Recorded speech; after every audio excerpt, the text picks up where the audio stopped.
Dear students, आज हम start करने वाले हैं क्लास 10th केमिस्ट्री का first chapter chemical reactions and chemical equations. ठीक है, देखिए स्टूडेंट्स, ये जो केमिस्ट्री का जो फर्स्ट चैप्टर है क्लास 10th का केमिकल इक्वेशंस और केमिकल रिएक्शंस, ये बहुत बहुत बहुत इंपॉर्टेंट है। ठीक है, इंपॉर्टेंट इसलिए हो जाता है कि इससे आगे जो भी चैप्टर्स हम केमिस्ट्री के पढ़ने वाले हैं, ठीक है, टोटल केमिस्ट्री के 5 चैप्टर्स है क्लास 10th के अंदर। ठीक है, और हर चैप्टर में केमिकल इक्वेशन और केमिकल रिएक्शंस ही होता है। ठीक है, तो इस चैप्टर को समझना हमारे लिए बहुत बहुत बहुत जरूरी हो जाता है।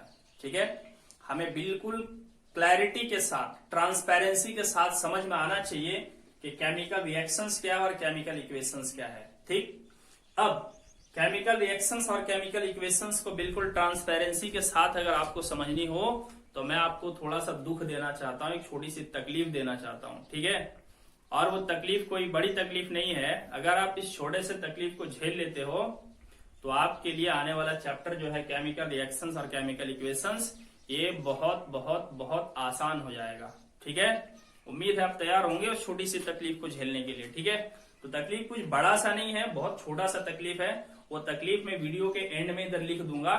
ठीक है, बट मैं अभी आपको बता देता हूँ तकलीफ क्या है।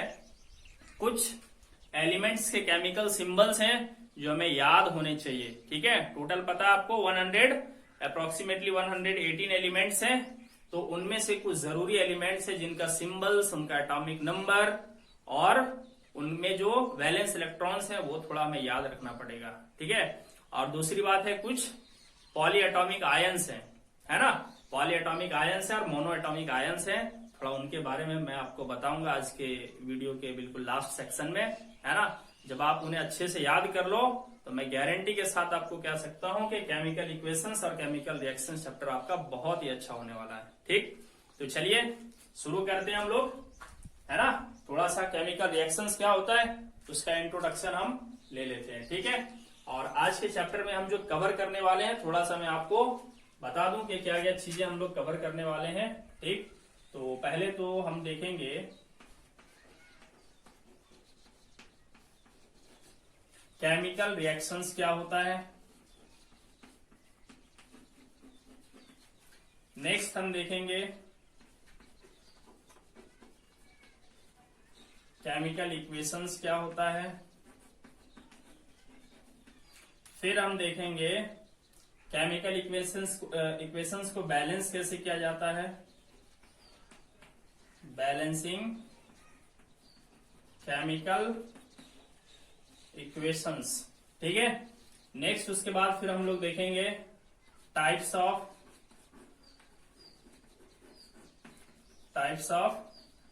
Chemical reactions, types of chemical reactions.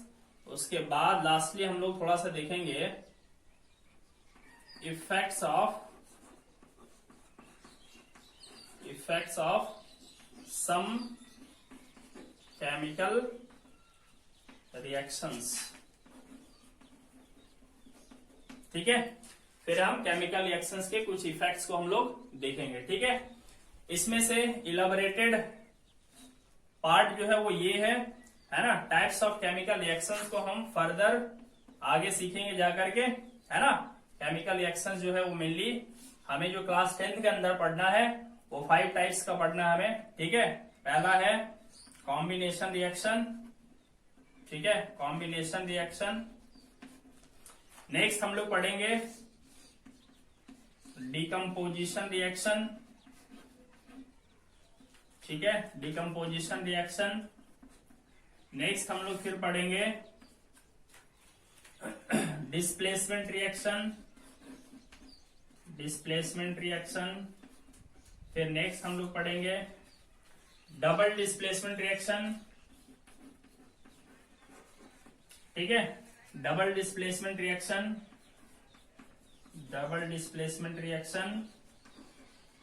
फिर नेक्स्ट हम लोग देखेंगे रेडॉक्स रिएक्शन।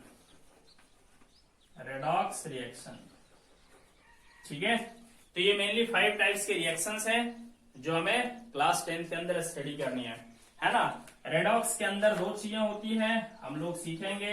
एक होता है ऑक्सीडेशन ऑक्सीडेशन रिएक्शन, दूसरा होता है रिडक्शन। ठीक है, तो ये है ओवरऑल जो हमें पूरे चैप्टर के अंदर स्टडी करना है। ठीक है, तो चलिए स्टार्ट करते हैं। सबसे पहले हम लोग केमिकल रिएक्शंस क्या होता है। ठीक है,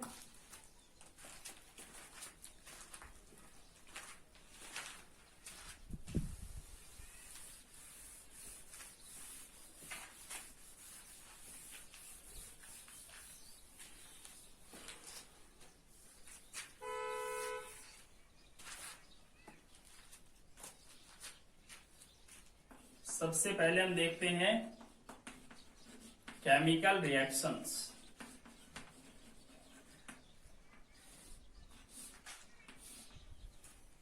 बहुत इंपॉर्टेंट है, बहुत आसान भी है।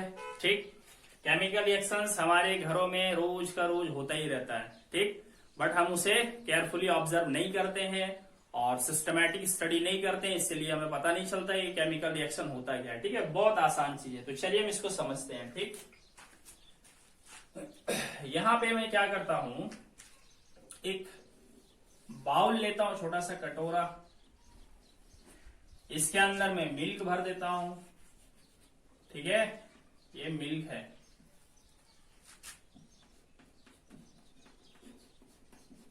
ठीक, अब इस मिल्क को क्या करते हैं हम लोग, मान लो ये गर्मी का दिन है, इस दिन थोड़ा सा टेम्परेचर जो होता है वो नॉर्मल से ज्यादा होता है। ठीक है, तो हाई टेम्परेचर होता है, हाई मतलब बहुत हाई नहीं, लेकिन नॉर्मली कह सकते हैं 40 डिग्री सेल्सियस के आसपास। ठीक है, चलिए हाई टेम्परेचर है। अब फुल नाइट इस कटोरे को हम क्या करते हैं, घर में छोड़ देते हैं। ठीक है, क्या होता है, वो मिल्क मिल्क रहता है क्या? नहीं, हमारा कॉमन एक्सपीरियंस रहा है वो मिल्क जो है अब एक नए सब्सटेंस में बदल चुका होता है, जिसको हम कहते हैं कर्ड, दही, है ना। तो यहाँ क्या हुआ, इनिशियल सब्सटेंस जो हमने लिया था, है ना, इनिशियल सब्सटेंस हमने यहां पे लिया था मिल्क। इनिशियल सब्सटेंस जो कि मिल्क हमने लिया था, वो मिल्क नहीं रहा, वो तो नए चीजों बदल गया। ठीक है, और यहां जो फाइनल सब्सटेंस मिल रहा है, फाइनल सब्सटेंस, ठीक है, वो तो कर्ड मिला। तो यहां पे चेंज हो रहा है, कुछ चेंज हो रहा है क्या सब्सटेंस? डेफिनेटली। ठीक है, अच्छा क्या चेंज हो गया भाई? तो देखिए जो यहाँ पे जो चेंज हुआ है ना, उस चेंज को आप थोड़ा सा नोटिस कीजिए। ये जो मिल्क का जो होता है ना कलर, और जो कर्ड का कलर होता है, वो थोड़ा सा चेंज हो जाता है। ठीक है, ये हल्का सा नहीं, मतलब पूरा सा ये तो व्हाइट होता है, और ये आप देखोगे हल्का सा, है ना, येलो टाइप का हो जाता है, बिल्कुल हल्का सा, है ना, लाइट येलो हो जाता है। ठीक, दूसरी बात क्या है, ये स्वीट टेस्ट होता है, स्वीट टेस्ट वाला। ठीक है, टेस्ट इसका कैसा होता है, स्वीट, उसका टेस्ट कैसा होता है, सॉर, खट्टा। ठीक है, सॉर टेस्ट होता है। तो चलिए ये तो एक एग्जांपल रहा भाई। यहाँ पे क्या हो रहा है, एक सब्सटेंस हम ले रहे हैं, वो चेंज होकर के नया सब्सटेंस बन रहा है। नए सब्सटेंस की प्रॉपर्टीज अलग होती है, और शुरू में जो हम लेते हैं मिल्क, उसकी प्रॉपर्टीज अलग होती है। ठीक, चलिए अब हम एक दूसरा एग्जांपल ले लेते हैं, है ना। हम ले लेते हैं यहाँ पे ग्रेप्स, रॉ ग्रेप्स। ठीक है भाई, कच्चा अंगूर। ठीक, ये कच्चा अंगूर है। ठीक है, अब अंगूर को क्या करते हैं लोग, जो दुकानदार लोग होते हैं ना, जो फ्रूट सेलर होते हैं, ठीक है, बेचने वाले, उसका फर्मेंटेशन करते हैं। ठीक, फर्मेंटेशन, सिंपल भाषा में कहें तो पकाते हैं लोग उसे। ठीक है, फर्मेंटेशन का मतलब उसको पकाते हैं। ठीक, तो फर्मेंटेशन के बाद भी वो ग्रेप्स ही रहता है, ध्यान देना, अब भी वो ग्रेप्स ही है, लेकिन ठीक है, ये रॉ ग्रेप्स है, और ये कैसा ग्रेप्स है, राइप्ड ग्रेप्स। तो इनिशियल सब्सटेंस क्या था, रॉ ग्रेप्स, फाइनल सब्सटेंस क्या हो गया, राइप ग्रेप्स। तो ऐसा लग रहा है कि यहाँ चेंज नहीं हुआ है, अंगूर अभी भी अंगूर ही है, डेफिनेटली अंगूर तो अंगूर है, लेकिन उसकी प्रॉपर्टीज चेंज हो चुकी है ना। रॉ ग्रेप्स कैसा होता है, खट्टा, सॉर, और वो राइप्ड वाला कैसा होता है, स्वीट। ठीक है, तो क्या हो रहा है यहाँ पे, यहाँ प्रॉपर्टी चेंज हो रही है क्या, यस, यहाँ भी प्रॉपर्टीज चेंज हो रही है ना। जो इनिशियल सब्सटेंस हमने लिया था उसकी प्रॉपर्टी सॉर थी, और जो फाइनल सब्सटेंस यहाँ पे बन रहा है उसकी प्रॉपर्टी कैसी थी, स्वीट। तो क्या यहाँ भी केमिकल रिएक्शन हो रहा है, डेफिनेटली यहाँ भी केमिकल रिएक्शन हो रहा है, यहाँ भी केमिकल रिएक्शन हो रहा था। ठीक है, चलिए अब हम एक और एग्जांपल लेते हैं। आपने आयरन नेल देखी होगी, देखी नहीं होगी तो सुनी होगी। ठीक है, आयरन नेल, लोहे का कांटी मान लेते हैं, ये लोहे का कांटी है। ठीक है, चलिए, है ना, जब शुरू में बिल्कुल नया, अभी समझो दुकान से भी खरीद के लाया इसको। ठीक है, तो नया है तो इसका सरफेस कैसा होगा, शाइनिंग सरफेस, शाइनिंग सरफेस, एकदम चमकदार सरफेस होगा। ठीक है, अब क्या करते हैं, इसको हम लोग ह्यूमिड एयर में छोड़ देते हैं। ह्यूमिड एयर, ह्यूमिड एयर मतलब ऐसी हवा जिसमें थोड़ी बहुत वाटर वेपर मौजूद हो। ठीक है, यानी कि बरसात के दिन की हवा। ठीक, चलिए ह्यूमिड एयर में इस कांटी को हम छोड़ देते हैं 2 दिन 4 दिन 10 दिन के लिए। ठीक है, क्या होता है, वो शाइनिंग ही रहता है क्या, चमकते रहता है क्या, तो बिल्कुल नहीं। ठीक है, ये शाइनिंग सरफेस इसका अब कैसा हो जाता है, रेड ब्राउन सरफेस हो जाता है, रेड ब्राउन सरफेस। ठीक है, रेड ब्राउन सरफेस हो जाता है अब वो। ठीक, लेकिन हमने जो सब्सटेंस लिया था वो तो लोहा लिया था, आयरन नेल, लोहे की कांटी। बट क्या 15 दिन बाद भी लोहे की कांटी लोहे की ही कांटी है क्या, तो स्टूडेंट्स ऐसा नहीं है। हाँ, थोड़ा थोड़ा अंदर वाला पार्ट जो है, चलिए मैं इसको बाहर, एक पार्ट कांटी का बाहर वाला पार्ट दिखा देता हूं अलग कलर से। ठीक है, ठीक, ये कांटी का जो बाहर वाला पार्ट है ना, ये अब ये बाहर वाला अब आयरन नहीं रहा, अब ये बन गया रस्ट। ठीक है, अब ये रस्ट नील है, रस्टेड नील, जंग खाया हुआ कांटी है। हमने लिया था आयरन, अब बन गया वो रस्ट। हाँ, थोड़ा बहुत अभी भी आयरन बचा हुआ है अंदर में। ठीक, तो यहां भी क्या, इनिशियल सब्सटेंस जो हमने लिया था आयरन नेल, उसकी प्रॉपर्टी चेंज हो रही है, उसका कंपोजिशन चेंज हो रहा है क्या, डेफिनेटली चेंज हो रहा है। इसका सरफेस शाइनिंग था, अभी इसका सरफेस रेड ब्राउन हो गया। ठीक है, तो अब हम थोड़ा सा केमिकल रिएक्शंस को डिफाइन कर सकते हैं। ठीक है, देखिए केमिकल रिएक्शंस क्या होता है। Chemical reactions are the changes, ठीक है, chemical reactions are the changes in which initial substance is converted into another substance such that the properties of initial substance is different from the properties of final substance। ठीक है, नहीं समझ में आया, चलिए देखते हैं हम लोग इसको थोड़ा सा स्टेटमेंट लिख करके और धीरे धीरे समझते हैं, है ना। फिर से एक बार मैं बता दूं केमिकल रिएक्शंस क्या होता है। ये एक ऐसा चेंज है जिसमें एक सब्सटेंस, है ना, किसी दूसरे सब्सटेंस में कन्वर्ट हो जाता है, और जो दूसरे सब्सटेंस का जो प्रॉपर्टीज होता है वो इनिशियल वाले से बिल्कुल अलग होता है। ठीक है, इसकी प्रॉपर्टीज अलग होती है फाइनल सब्सटेंस की, और इनिशियल सब्सटेंस की प्रॉपर्टीज अलग होती है। ठीक है, तो चलिए हम थोड़ा सा यहाँ पे डेफिनेशन लिख देते हैं केमिकल रिएक्शन की। केमिकल रिएक्शन, आप इसे सीधा सीधा 4 बार पढ़िए, ऑटोमेटिक याद हो जाएगा। ठीक है, तो केमिकल रिएक्शंस क्या होता है, द चेंज इन विच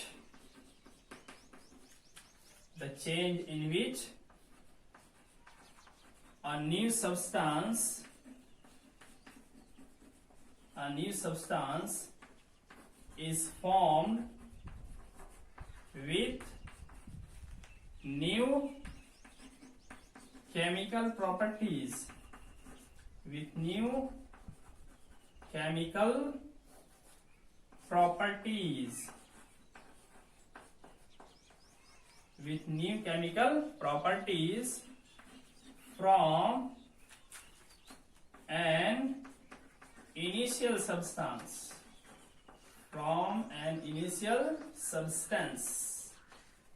ठीक है, तो केमिकल रिएक्शन क्या होता है? केमिकल रिएक्शन तो एक चेंज है, ठीक है। इसमें क्या होता है कि एक नया सब्सटेंस बनता है जिसकी नई केमिकल प्रॉपर्टीज होती है, और ये इनिशियल सब्सटेंस से बनता है, ठीक है। The identity and nature, the identity यानी कि उसकी पहचान, the identity and nature of new substance is different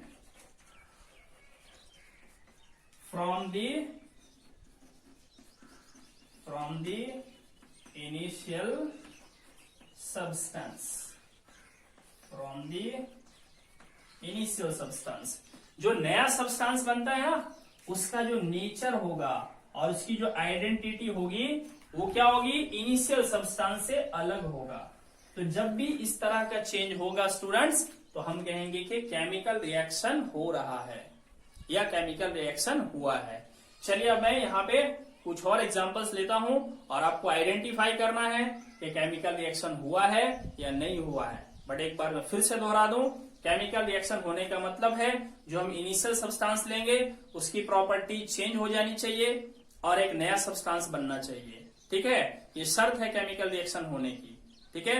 initial substance का जो आइडेंटिटी और नेचर होगा, उसकी जो प्रॉपर्टीज होगी, वो जो फाइनल सब्सटेंस बनेगा उससे बिल्कुल अलग होगी, ठीक है। तो अब मैं यहाँ पे कुछ एग्जांपल्स लिखूंगा, आपको बताना है कि वो केमिकल रिएक्शन है या नहीं। चलिए,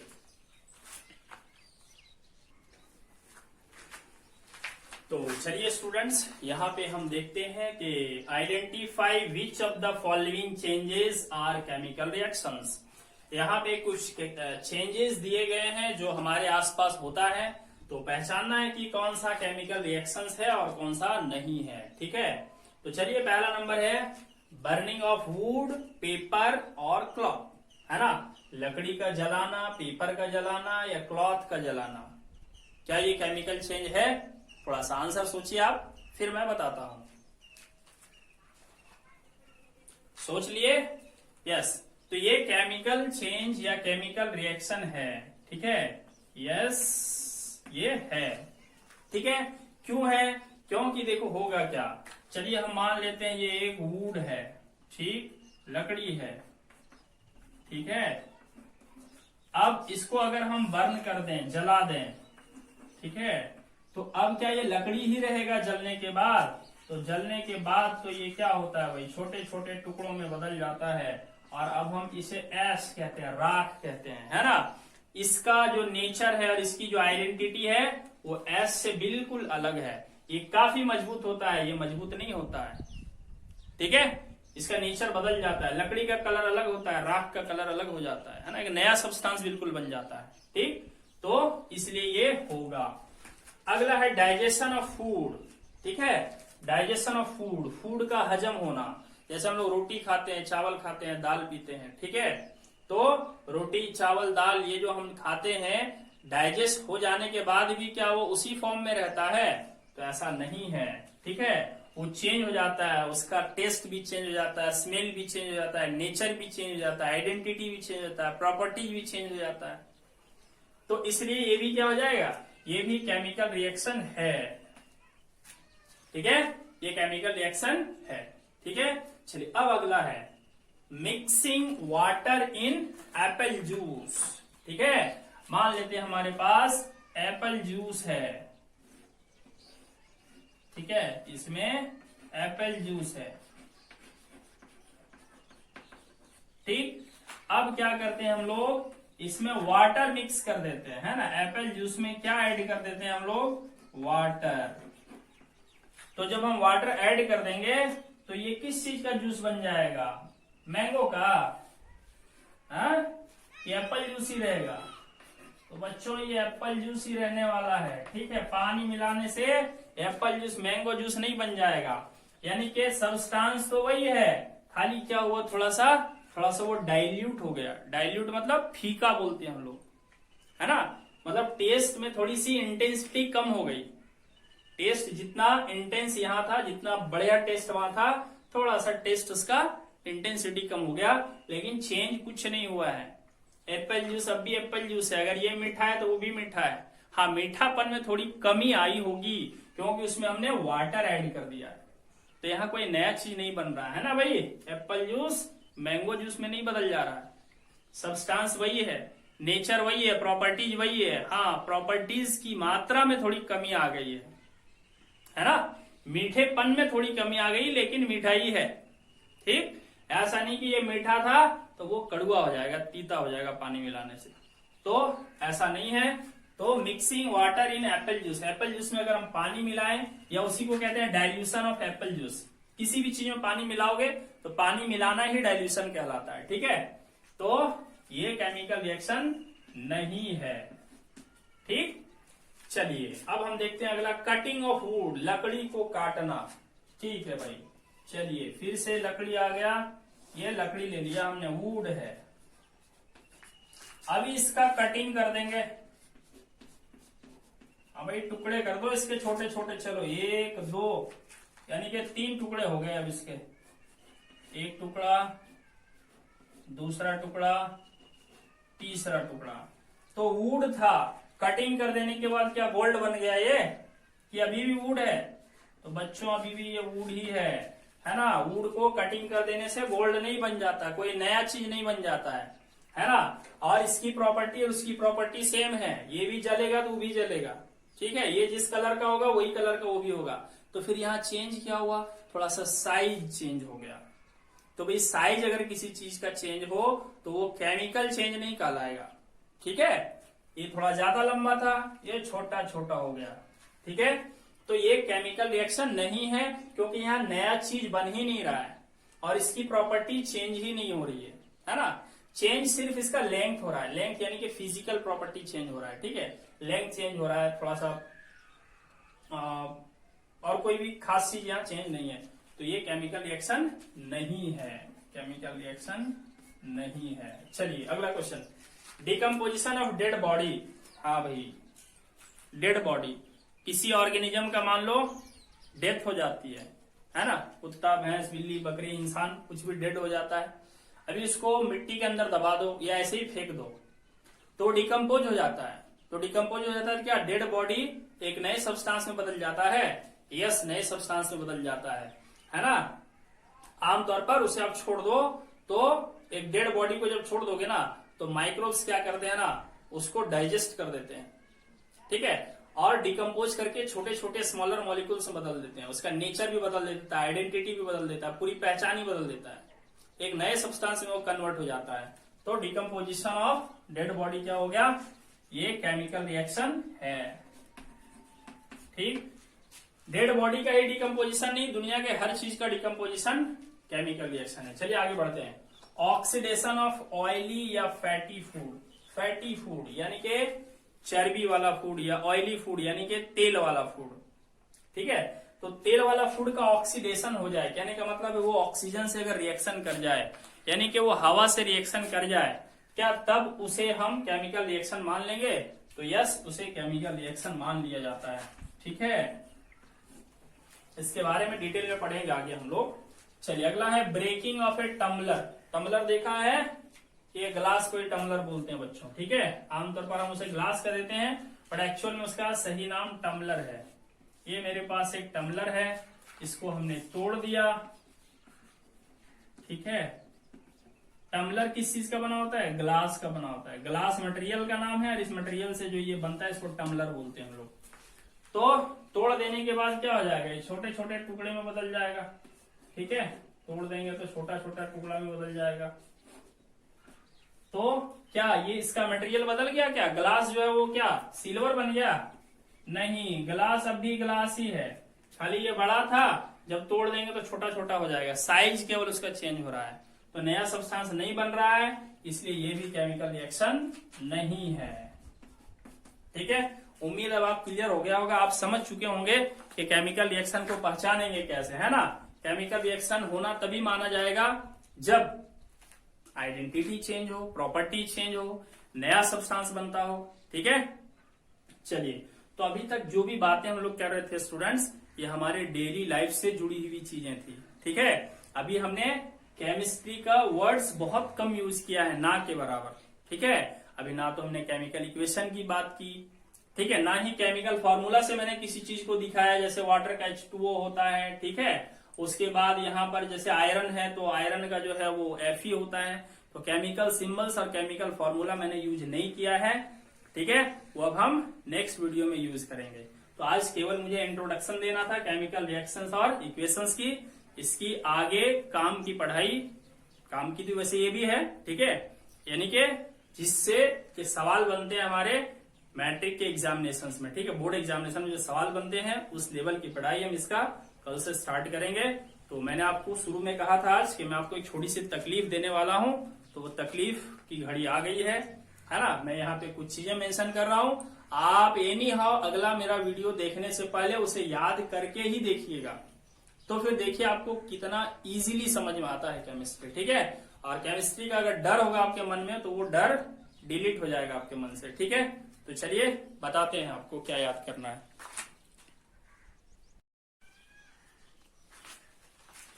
तो स्टूडेंट्स, आपको जो याद करना है, जो दुख की बात मैंने आपको बताई थी वो यही है। ठीक है, बट आपको दुखी नहीं होना है। सबसे पहली बात आप ये अपने जहन में रखिए कि हम केमिस्ट्री क्लास 10th में पढ़ रहे हैं एक अच्छे स्कोरिंग के लिए और अच्छे नॉलेज के लिए। ठीक है, तो नॉलेज तभी होता है जब कोई चीज आपके माइंड में प्रेजेंट होगी, तभी नॉलेज आपका हुआ।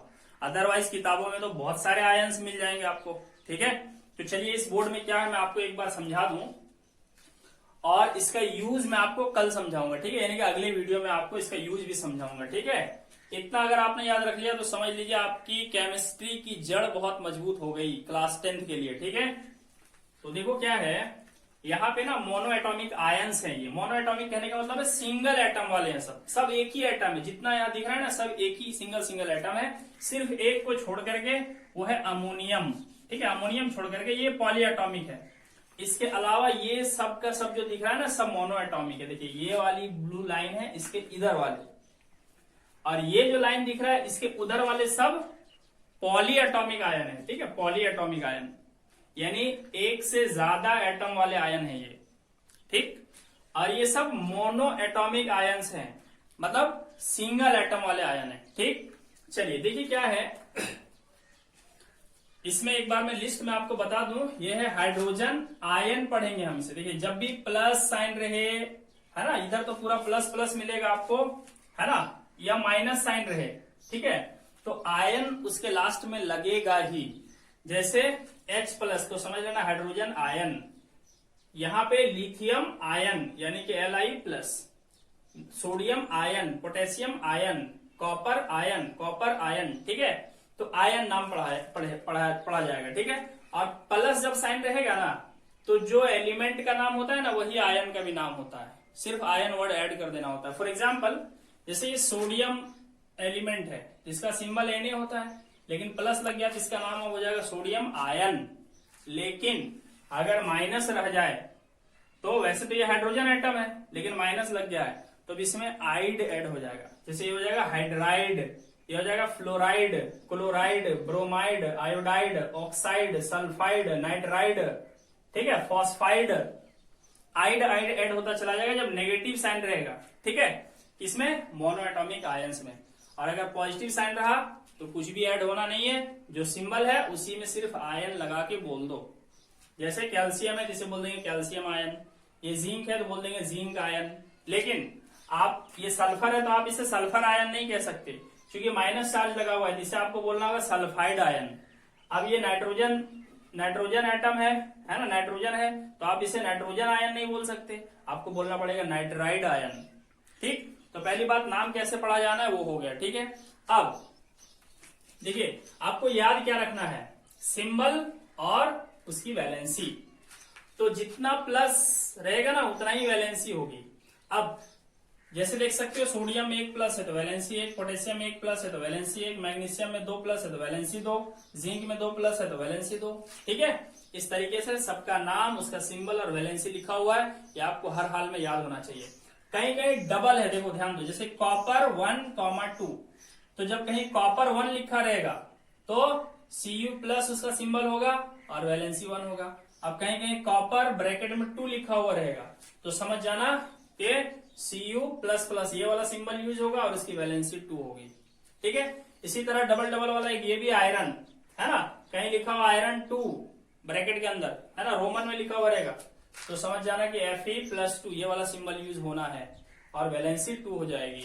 और कहीं लिखा हुआ आयरन और ब्रैकेट में केवल 3 हो तो ये वाला सिंबल यूज होना है Fe+3 और वैलेंसी 3 हो जाएगी। ठीक है, इस तरह से आपको 3-4 एलिमेंट मिल जाएंगे, जैसे कॉपर मिल जाएगा आपको, आयरन मिल जाएगा आपको, मरकरी मिल जाएगा, 3 हो गया इधर, और एक मैग्नीज 4, और एक यहाँ पे 3। देखो मैंने इसको लास्ट में लिख दिया, पहले याद नहीं आया था मुझे, लास्ट में लिख दिया इसको है ना। प्लस वाला सब मैंने एक तरफ लिखा है पूरा, यहां तक आपको इसके ऊपर और इधर सब प्लस वाले मिलेंगे, एक एक्स्ट्रा यहाँ पे लिखा गया है। ठीक है, तो आप जब नोट बनाओगे अपना तो उसको पॉजिटिव आयन की तरफ लिस्टिंग कर लेना। इसके बाद यहां से शुरू हो जाता है सब नेगेटिव वाला, देख रहे हो। ठीक है, नेगेटिव वाले में इधर कहीं डबल डबल नहीं है। ठीक, चलिए अब आ जाते हैं पॉलीएटॉमिक में। पॉलीएटॉमिक में भी वही है ना, हाइड्रोक्साइड आयन 1 माइनस है तो 1 वैलेंसी हो जाएगा। Nitrite ion NO2 minus valency 1 है। नाइट्रेट आयन इसी तरह साइनाइड। परमैंगनेट